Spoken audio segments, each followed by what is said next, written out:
మీకు తినే టైంలో నోటికి చల్లగా సాఫ్ట్గా క్రీమీగా ఏమైనా కావాలనుకోండి, మీరు ఖచ్చితంగా ఈ రెసిపీని ట్రై చేయాల్సిందే.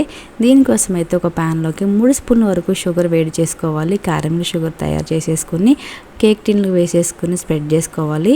నెక్స్ట్ వచ్చేసి ఒక చిన్న మిక్సీ జార్లోకి ఒక 2 బాగా పండిన అరటి పండ్లు, ఒక ఎగ్, అన్నీ ఒక హాఫ్ గ్లాస్ వరకు మిల్క్, కొంచెం అంత ఇలాచీ పొడి, ఒక స్పూను షుగర్ యాడ్ చేసుకుని మెత్తగా మిక్సీ పట్టేసుకుని క్యారమిల్ వేసేసుకున్న ఆ గిన్నె ఉంది కదా, దానిలోకి పోసేసుకుని ఒక పెద్ద గిన్నెలోకి ఒక హాఫ్ లీటర్ వరకు వాటర్ పోసేసుకుని ఆ వాటర్ మధ్యలో ఈ క్యారమిల్ ఉన్న బౌల్ పెట్టేసుకుని ఒక హాఫ్ అన్ అవర్ పాటు ఒక సిమ్లో మీరు కుక్ చేసుకున్నారంటే క్యారమిల్ పుడ్డింగ్ మీకు రెడీ అయిపోతుంది. అంటే బనానా పుడ్డింగ్ మీకు రెడీ అయిపోతుంది. తీగా చాలా సాఫ్ట్గా క్రీమీగా చాలా బాగుంటుంది. ఒకసారి మీరు తప్పకుండా ఈ విధంగా ట్రై చేయండి. చాలా అంటే చాలా బాగా కుదురుతుంది.